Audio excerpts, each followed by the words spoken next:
Mundo funerario romano. En Gladiator, una de las películas más famosas de Ridley Scott, el lanista, el empresario de juegos gladiatorios, le dice al protagonista, Máximo Décimo Meridio, con gran solemnidad antes de ser estoqueado: somos sombras y cenizas. En realidad, en el mundo romano, la muerte era una puerta de par en par hacia el olvido que había que cerrar por todos los medios. La verdadera muerte era la desmemoria, y los romanos dedicaron toda la fuerza de la ley, el arte y la tradición para perpetuar el recuerdo de los que se fueron. La muerte real llegaba cuando llegaba el olvido. Por eso se empleaban fórmulas mágicas como sit tibi terra levis, que no es nada poético ni mundano, es un conjuro. Las grandes figuras de Roma se perpetuaron a través de magníficas obras públicas por todo el imperio, al igual que los faraones egipcios y otros monarcas que los precedieron, buscaron su eco en la eternidad. Resulta bien conocida la monumentalidad romana de su edificación civil, la ciudad de los vivos. Sin embargo, su ciudad de los muertos, el mundo funerario, nos resulta mucho más misterioso y desconocido. Vamos a adentrarnos en este mundo funerario romano para conocer sus cultos, sus ritos y sus monumentos.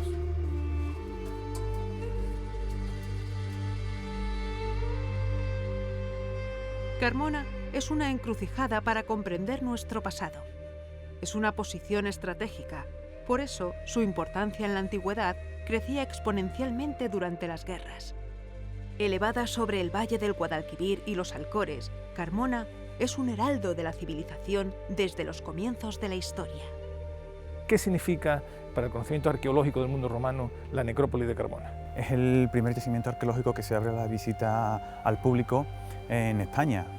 Fue en 1885. Se excavaron y se han documentado y se reconocen al menos 250 monumentos funerarios de carácter colectivo.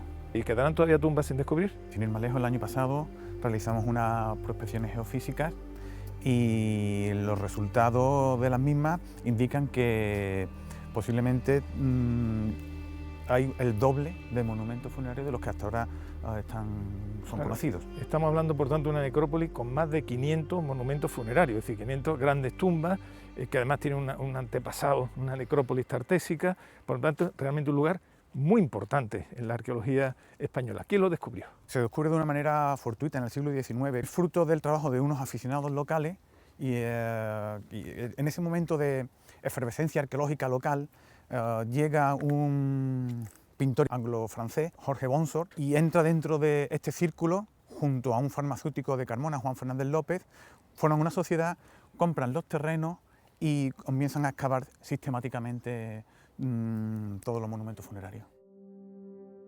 George Bonsor, Jorge Bonsor como se conoce en España, aunó las tradiciones arqueológica y naturalista en su obra. Desde su casa museo de Mairena del Alcor, un castillo que el investigador adquirió en el primer tercio del siglo XX, podemos aproximarnos a él. Bonsor fue un pionero de la arqueología y su protagonismo en las excavaciones de Carmona es indiscutible. Fue, como todos, fruto de una época en la que los métodos y los objetivos eran sustancialmente diferentes a los actuales. Juzgarlo desde el presentismo sería un error. Junto a Juan Fernández López, realizó grandes excavaciones en la necrópolis romana y el anfiteatro de Carmona durante el último cuarto del siglo XIX. Colocó a Carmona en la cabeza de la arqueología española. Desde el punto de vista metodológico no podemos juzgarlo con los ojos de la metodología actual, pero es evidente, y por los resultados que tenemos, que hicieron bien el trabajo. Ellos, está documentado cómo excavaban haciendo trincheras mediante las cuales iban peinando el terreno y detectando de ese modo los diferentes complejos funerarios. Bueno, estamos ante una de esas tumbas. Se conoce como la tumba de Postumio. Es una tumba de carácter familiar. Conocemos el nombre porque apareció en el patio de la tumba, apareció una inscripción con el nombre de Postumio y de su mujer, ¿no? Y una de las principales peculiaridades de esta tumba, como las de otras de esta necrópolis, es que sus paredes estaban revestidas de pinturas murales. Y concretamente de esta tumba se ha documentado incluso el nombre del autor, Caius Silvanus, que firmó su trabajo, algo que no era muy común. Durante algún tiempo se pensó que los ritos funerarios romanos eran muy rígidos. Durante un tiempo se enterraban por inhumación y durante otro por cremación. La realidad arqueológica nos demuestra que en verdad fueron mucho más flexibles y complejos, como demuestra esta curiosa tumba de Postumio en la necrópolis de Carmona. A mis pies, por ejemplo, se ve una tumba de inhumación y en los nichos de las paredes se depositarían las cenizas procedentes de la cremación. Dos modos de enterrar en el mundo romano.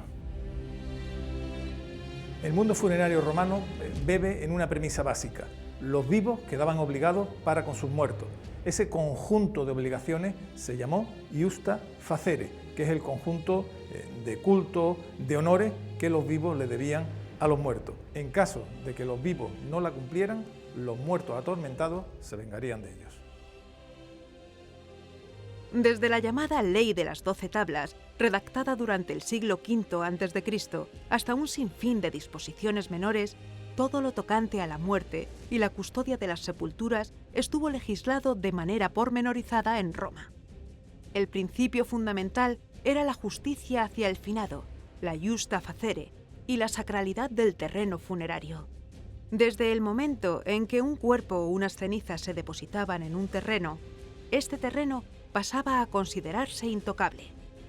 Ojo, no las construcciones levantadas sobre él, sino la misma tierra en la que se habían depositado los restos mortales de una persona.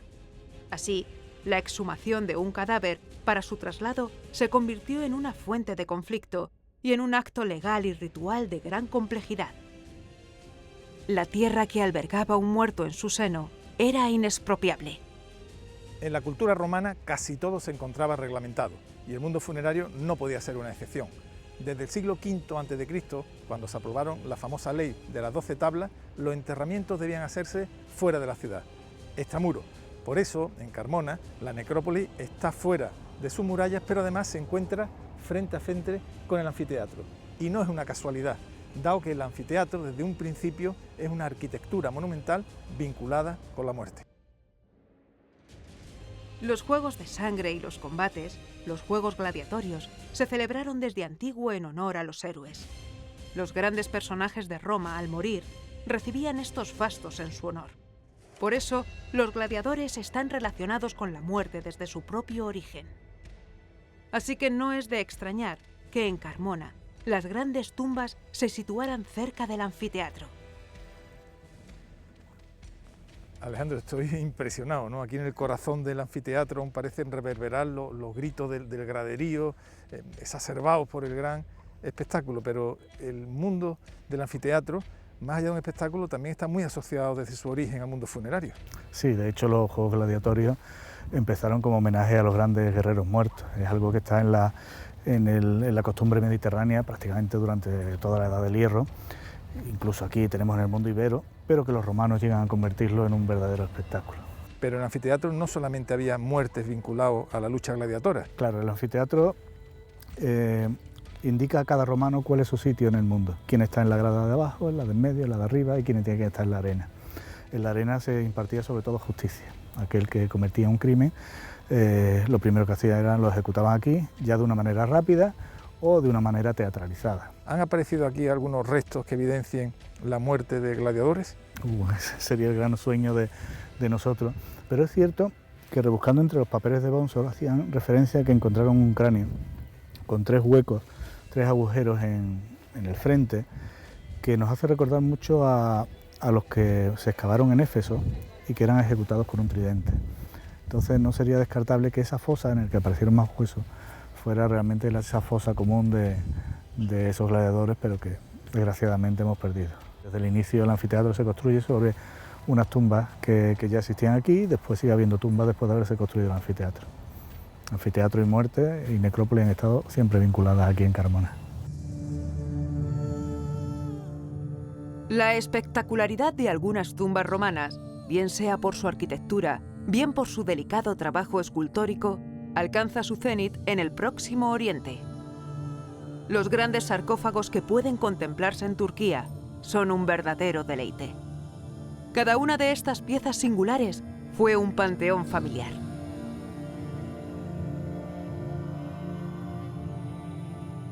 Las tumbas excavadas en acantilados son la imagen más poderosa de los grandes sepulcros de Oriente. Así, podemos verlo en Mira, en la costa licia de Turquía, y en Petra. En pleno desierto nabatio, la tumba del soldado y otras de similar factura son un modelo colosal de arquitectura funeraria.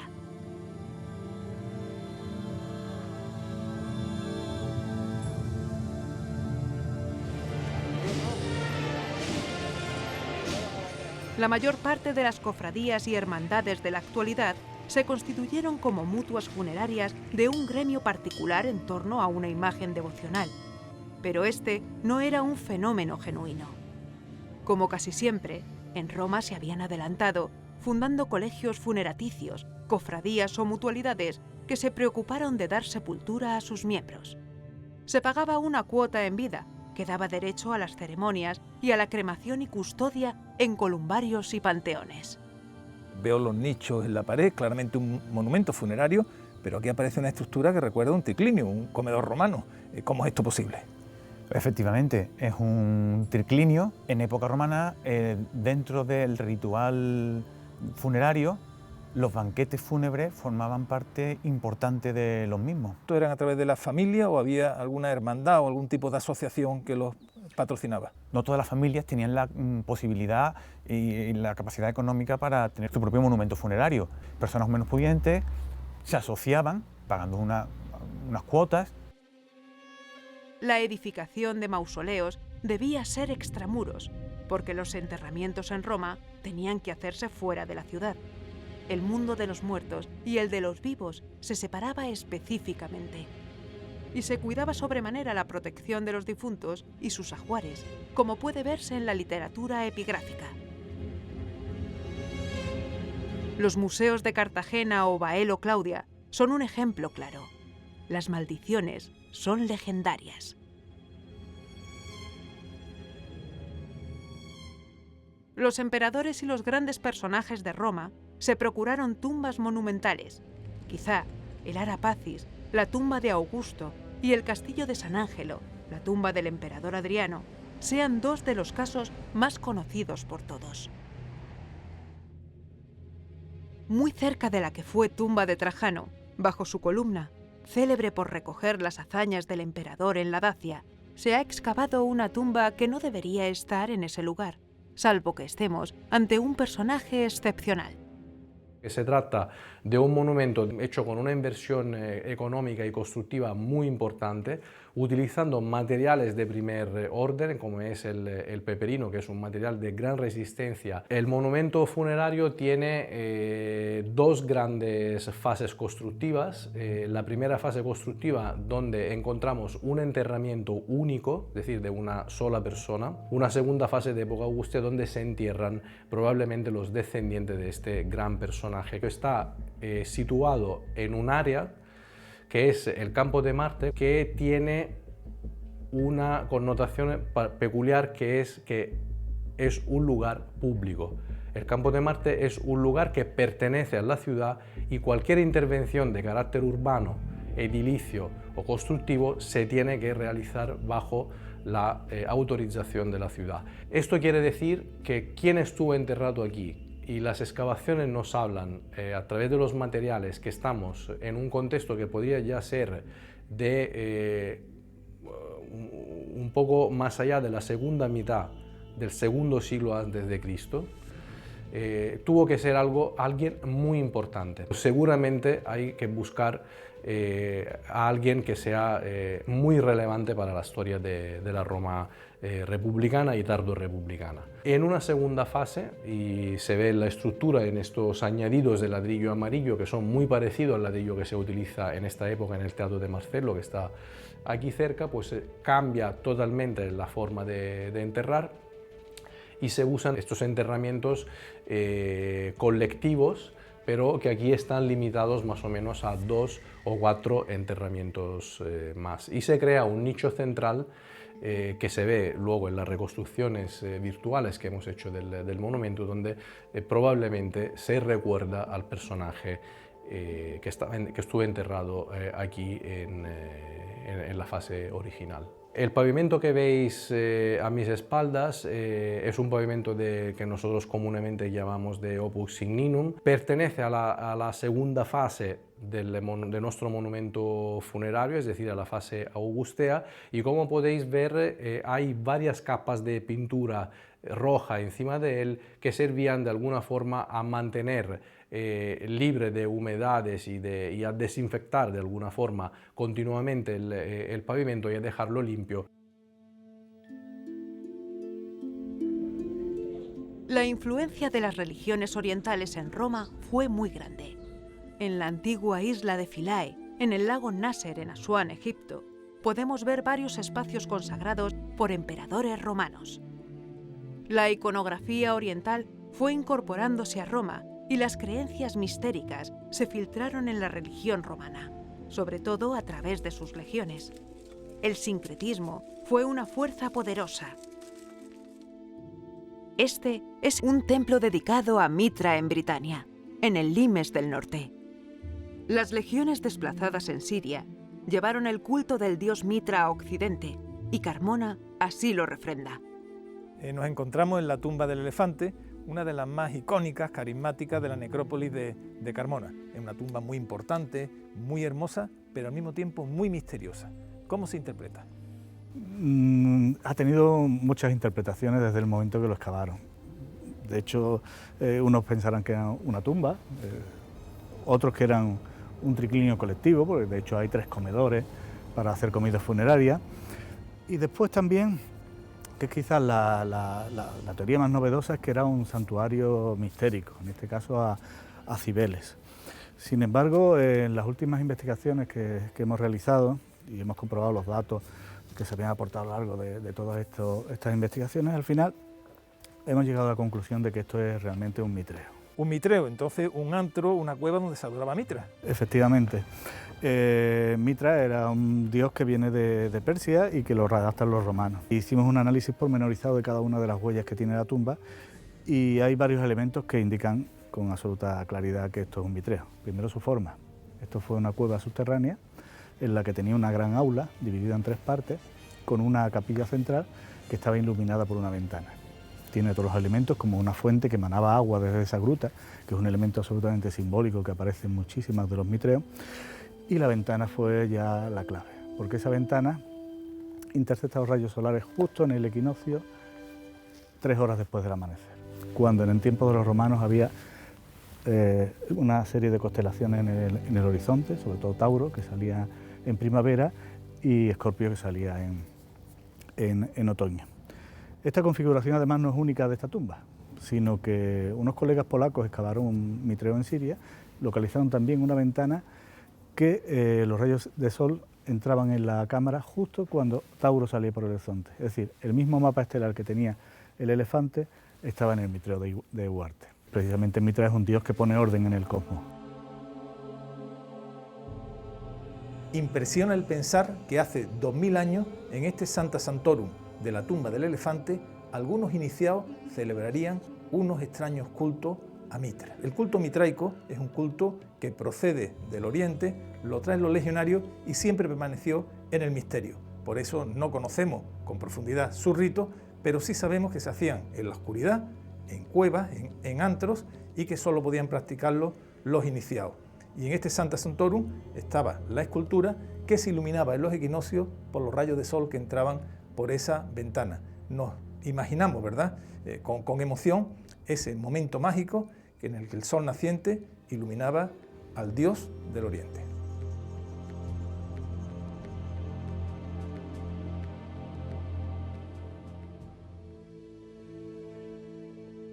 A veces resulta curioso ver cómo los modelos arquitectónicos funerarios se repiten. Me encuentro en la tumba de Sareput, una tumba levantada en el 1900 a.C. en Asuán, Egipto. y me encuentro con esta estructura de patio, de pórtico, que nos recuerda claramente la que podemos ver en periodo romano ya, la tumba de Servilia en Carmona. La familia de los Servilios tuvo una gran importancia en la sociedad de Carmona, como atestigua la inmensa tumba familiar que edificaron en la necrópolis carmonense. Los grandes personajes de todos los tiempos anhelaron la trascendencia, y una forma de conseguirlo es siendo enterrado en grandes monumentos funerarios. El mundo romano nos legó grandes ejemplos de esta arquitectura de la trascendencia que vamos a conocer. Entramos en la tumba de Servilia, la más monumental de la necrópolis de Carmona. Esta tumba la gente cree que es de Servilia, una mujer, pero en verdad es de los Servilios, una familia. Cuando llega a una tumba no solamente hay que ver la piedra, ¿no? Hay que ver las dinámicas sociales, familiares y la simbología que encierra. ¿Cómo interpretas tú esta tumba en ese sentido? Bueno, yo creo que la tumba de Servilia permite justamente diferenciar las dos partes que tiene un rito funerario. Una que es enterrar al cadáver de la persona difunta y otra resolver qué pasa con los vivos, especialmente en familias como esta donde tenían una gran herencia a repartir entre los hijos y los herederos. Entonces aquí vemos como una ruta de la muerte que hemos visto en esta huerta que hay en la entrada, con esta capilla de sus dioses, este nicho, la entrada, pero también la parte de los vivos, ¿no? Que este patio. ¿Qué ritos se celebraban aquí? Los herederos, es decir, los nuevos paterfamilias, tenían que gestionar su nueva situación generando nuevos acuerdos, nuevas negociaciones con el entramado de personas que tenían dependientes, la clientela, los amigos. Para el fallecido ya nada tenía importancia, para los vivos la vida tenía que continuar y forma parte de esa continuidad resolver los temas de herencia, los temas económicos. Yo creía que venían aquí pues un poco al duelo del difunto, a rendirle el respeto, pero no sabía que se hablaba en ese momento reunidos de herencia y de ordenar un poco el legado del difunto. Bueno, más que de la herencia ya se había resuelto posiblemente, pero la puesta en práctica del reconocimiento de quiénes son los herederos, de esas alianzas que necesitan para la continuidad económica, el mantenimiento de la familia.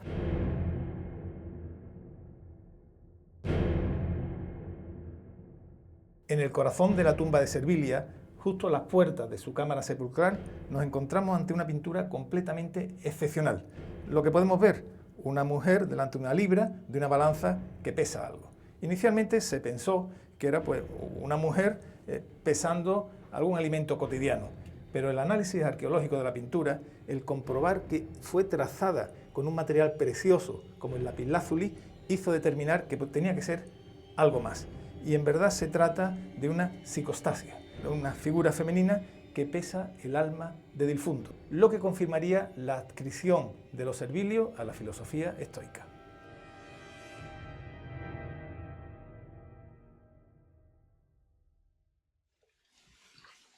La dimensión de la Carmona romana puede verse también en el subsuelo. Un complejo sistema de galerías llevaba el agua hasta la antigua Hispalis, Sevilla. Hoy en día pueden recorrerse miles de metros de estas galerías, en las que no falta fauna autóctona como este gallipato. Junto a uno de los trayectos de estas galerías se ha excavado una tumba monumental, tumba que hoy en día forma parte de una casa. En el Museo de Carmona se han expuesto sus ajuares. Juan Manuel Román, arqueólogo municipal, nos habla de ella. Podríamos dividirla en dos partes. Una que no se ha conservado, que sería el monumento funerario que señalizaría la tumba en superficie, que seguramente sería una torre circular o un túmulo, y lo que nos queda, digamos, en la otra parte de la tumba, que sería la parte subterránea, constituida por un pozo de entrada, un pozo de acceso, y luego lo que es la cámara. La cámara, digamos, tiene unas dimensiones relativamente pequeñas, y tiene un total de 8 lóculi, 8 nichos donde se depositarían las urnas con los restos de los huesos de los difuntos, además de los objetos relacionados con los ajuares y las ofrendas funerarias. La mayor parte de las tumbas de Carmona, tanto del conjunto arqueológico como las que encontramos en las excavaciones urbanas, corresponden al siglo I, algunas al siglo II. momento en el que Carmona registró su mayor crecimiento tanto demográfico como urbanístico. En ese momento el ritual más frecuente era la cremación. Sin embargo, tenemos pruebas de que coexistió el rito de inhumación, o sea, el enterramiento directo del cadáver en una fosa, con el de cremación. El conjunto de materiales que ha aparecido dentro de la tumba es realmente espectacular y algunas de las piezas, digamos, ofrecen bastantes datos cronológicos, ¿no? Una lucerna de voluta, y por el tipo, por el pico triangular, sabemos que ese modelo en concreto solo se fabrica en época de Augusto Tiberio. O sea que ya tenemos una fecha mínima para lo que es la datación, digamos, de la tumba. Durante un tiempo que hemos calculado en torno a los 50 años, en torno al cambio de era, mediados del siglo I después de Cristo, la tumba está en uso y hasta que llega un momento que se clausura y queda sellada, ¿no? Aquí sabemos que de los 6 individuos que se enterraron en esta cámara, 3 eran mujeres, 3 eran hombres y todos eran adultos. Y además, en este caso, 2 de las urnas funerarias conservaban los epígrafes con los nombres de los difuntos. La mayoría de los objetos de vidrio son de vidrio soplado. Llaman especialmente la atención las urnas de vidrio, tanto la de Asa en Omega, que tiene restos de tejido adherido a la pared, o sea, estaba envuelta en tela, como la otra urna con asas en M, que bueno, son 2 piezas poco frecuentes que nos dan un poco la idea del estatus del poder adquisitivo que tenía esta familia. Hay un ungüentario que es de cristal de roca, que está tallado en piedra, en forma de ánfora, especialmente interesante porque además conservaba el tapón y restos del ungüento. Y sinceramente para mí la pieza estrella de todo el conjunto es el plato de vidrio mosaico, porque es una pieza realmente singular, muy poco frecuente. Sabemos que ese tipo de piezas de vidrio mosaico se fabricaban especialmente en Alejandría y en la costa sirio-palestina.